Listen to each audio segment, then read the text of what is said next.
Hello everyone. Today we are doing another Make a Composition with me for the Indie Film Music Contest. This film is called Grizzly Business and it's a short animation, just under 4 minutes. So let's go into Logic and I'll talk through where we're at so far. Cool, so we're in Logic, and as you can see, all I've got here is just I've imported the film, which is living on the top left here. First of all, I'm going to change from Beats and Project to Custom because I like to see the time code and everything as I go. And I can also adjust the tempo and whatever else as I go, just for ease of viewing. I'm not actually going to put a tempo in because it's a film and it's not just a piece of music, it's not just a song. Then like structuring it to a grid doesn't always make sense because you can kind of limit yourself. If you can find a natural pace and a rhythm throughout the film, then great. But to start with, I just like to watch something through and find some hit points. So that's what we're going to do now. And they're going to be the big parts where something significant is going to happen that the audio is going to reflect. So let's start off just by giving this a watch through, start to finish. If I notice any major points, I'll just put a marker in there so I don't have to watch everything through again. I mean, I will watch things through several times in the composition process. But for now, yeah, let's just give it a little watch.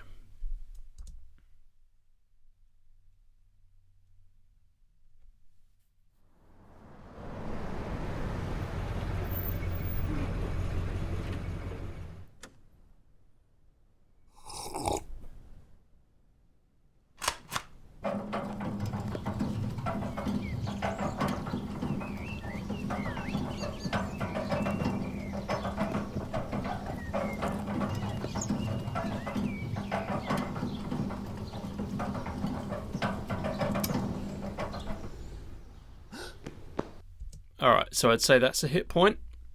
So something needs to happen there. Let's keep going. Alright, and that's the intro. So something around there. We can adjust that hit point as we go.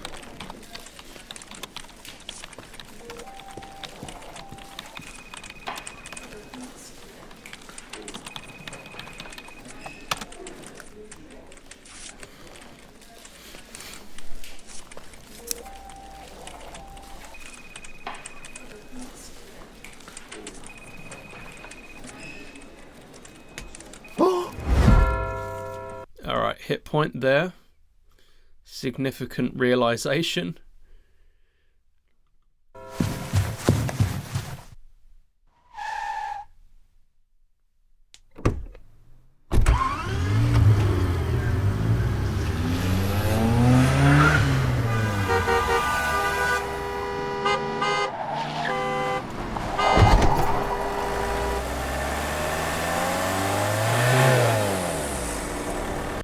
Maybe a hit point there as well.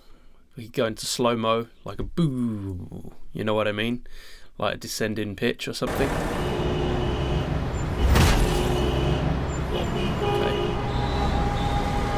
We might even shift the hit point to there where he lands.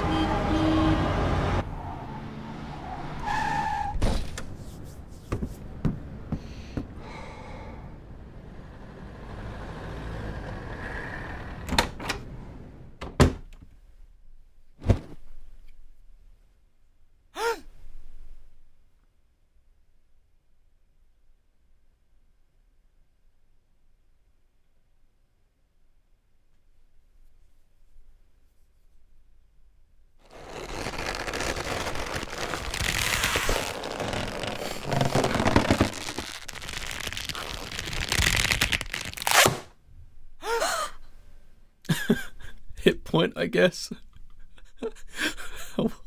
What on earth is happening? This is great.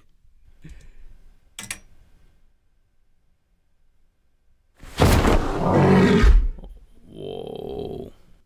That is probably going to be even more of a hit point. It's just turned into... Wait, let's go back a second because that's hilarious.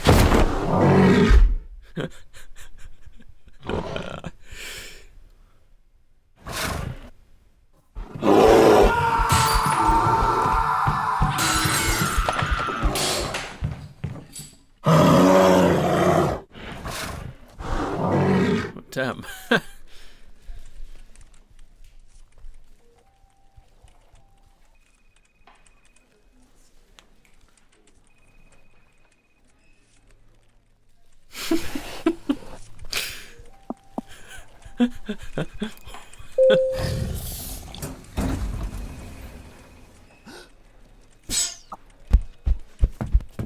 Oh god.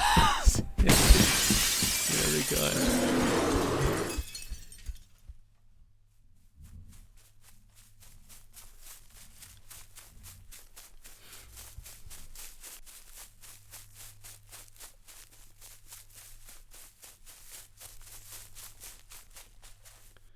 What a funny little film. Okay, nice. So we've got our couple of hit points in there. And the sound design's really nice in this. It's already in there, so that's great. The realization. And then...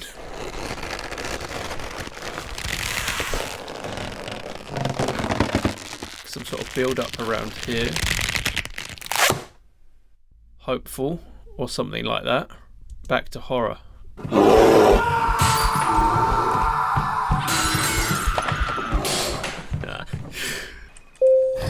We hear the lift. It's like a premonition.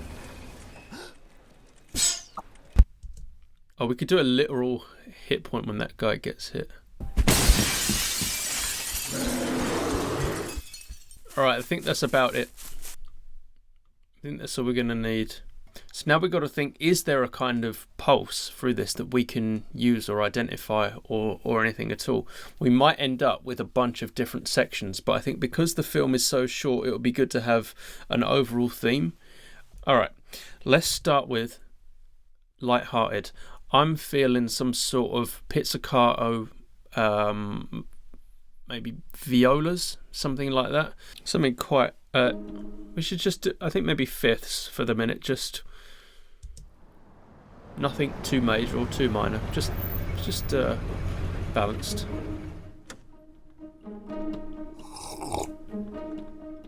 B flat, should we do B flat? When he arrives.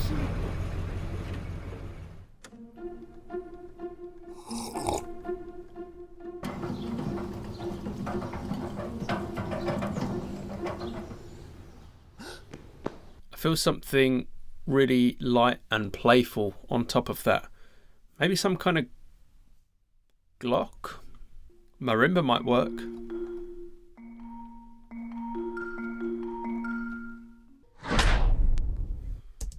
Okay. Da-da-bum. Spam. Okay.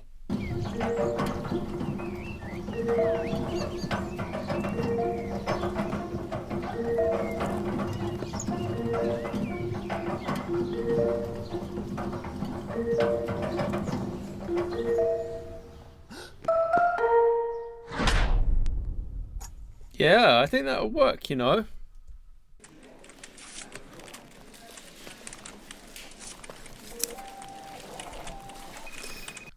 Alright, so I don't know if we need any music immediately after that. Sometimes the best idea is to not have any music there, because you play your silences. That's what gives music its value and its strength, is when you don't play it. It's the spaces between the notes that give the music its real life, which is kind of counterintuitive, but that is just the way it goes.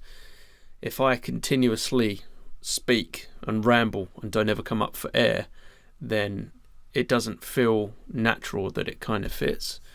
So those natural pauses in your breath is also something to look for in the music, if it accurately represents what's on screen, of course.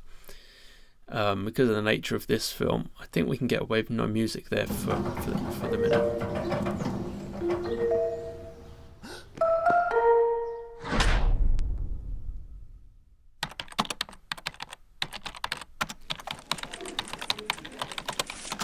And then maybe when he picks up the picture, he gets like a little glimmer.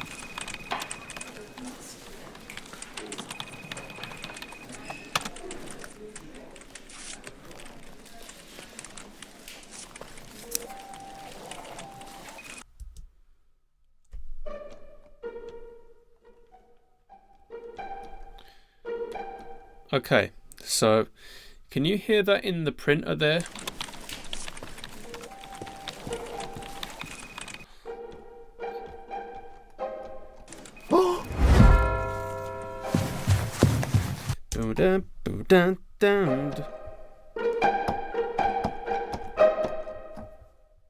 That's actually kind of perfect. We could totally use that.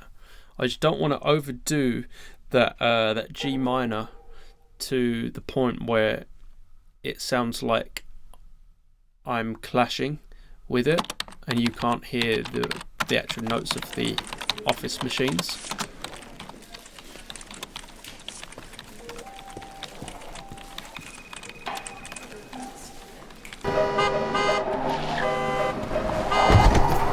Alright, so that needs to really pick up the pace there. So we're going to need to change the time signature, or the tempo at least a bit here, I believe, because I think it's going to be a bit too slow otherwise. So what point are we going to call it?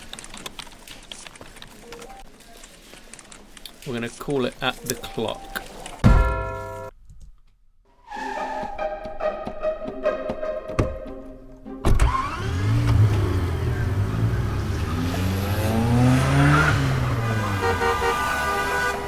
Alright, we need something more urgent than that. We need, maybe let's duplicate this, and instead of just the pizzicato, I think this might have, I don't know if this has the Bartok pizzicatos. Yeah.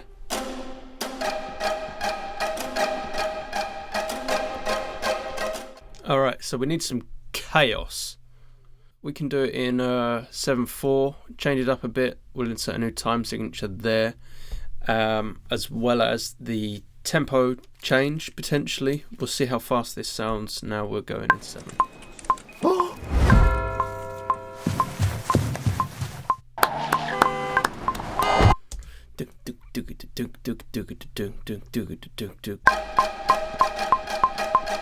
Alright, we're going to duplicate that and we're going to do some cello pizzicato as well with the Bartoks again.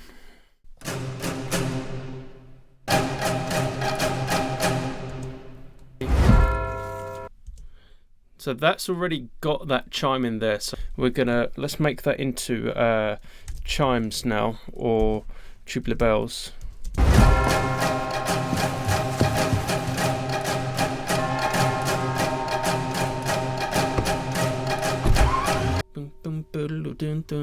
Could have a harmony.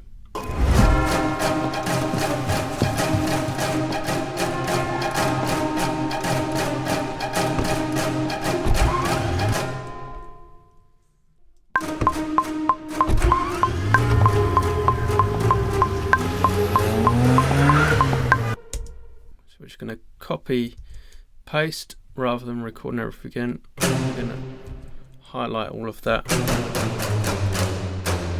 Bring it to F. Same again here.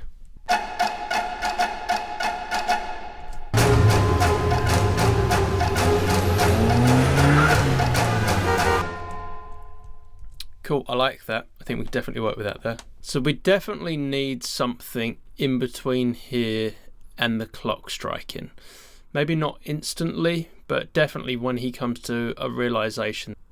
Maybe on that close up. Dum dum dum dum dum dum.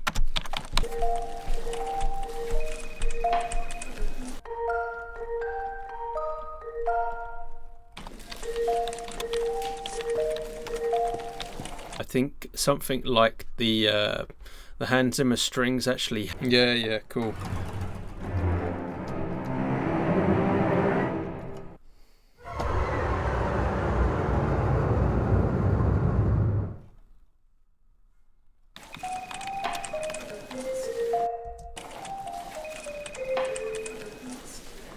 Alright, so we're going to descend all the way down from there, slowly, gradually getting more and more distorted, and he's like realizing that, oh damn, yeah, we're going to be late for this thing.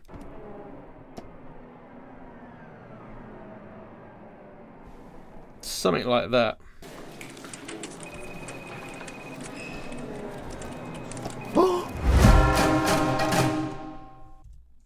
and now we just get to play with the notes in between, basically, and make something dissonant sounding.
So we're just about ready to render this now. Everything is mastered, and yeah, we've used the Logic mastering tool here, which I've only used a couple of times, but it seems to do a pretty good job. We just opened up the width a little bit on that. So yeah, that's just brought everything into color, and it added that little sparkle on top. So we're just about at the end of the composition now. I'm going to talk you through what I've done and how we've got here. So I've had this bar up here which has got a couple of tempo changes. I usually keep this collapsed if I can, just so I give myself extra screen room. So there's a couple of tempo changes there. I was doing more time signatures, but that actually made it more confusing. So we just went with the tempo change for now. The markers, we hit the majority of them, which is great, and there was a couple more key moments that I hit throughout, and some others that I didn't hit so much, but it didn't matter because they were part of like a more overall sound and overall piece. We've got a fair few instruments at the side here, as you can see, but they're nicely color coded. All I've done is go all the way from basses through cellos, through violas, through violins, and they're spanning the red to yellow categories, and then everything else that's more percussive, I guess, in the way like the chimes, the bells, marimbas, xylophones, glockenspiels, drums and timpani on the end there. So yeah, that's everything else. And so how we've got to where we have, I know it looks kind of a little bit sparse, but there's like definite points, and I didn't want to do too much and like override what was going on screen. It's got to be appropriate, you know. I've managed to find a couple of parts where there's a pulse that I've found, and I've made a rhythm that works, I think, quite nicely. So there's a theme that I've called back to. I started it once in marker 3 and then again at marker 17, so they're both like the office scene basically. The majority of the sound for this is basically marimba, and that's where everything started, and I built everything else off of that. Between marimbas and chimes, xylophones, and even some violins there. I guess the best way to show you what I mean is to just watch it through. So let's see it from top to bottom. We're going to hear and listen through what I've created for this short film, Grizzly Business.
And there we go, that was my rescore of Grizzly Business.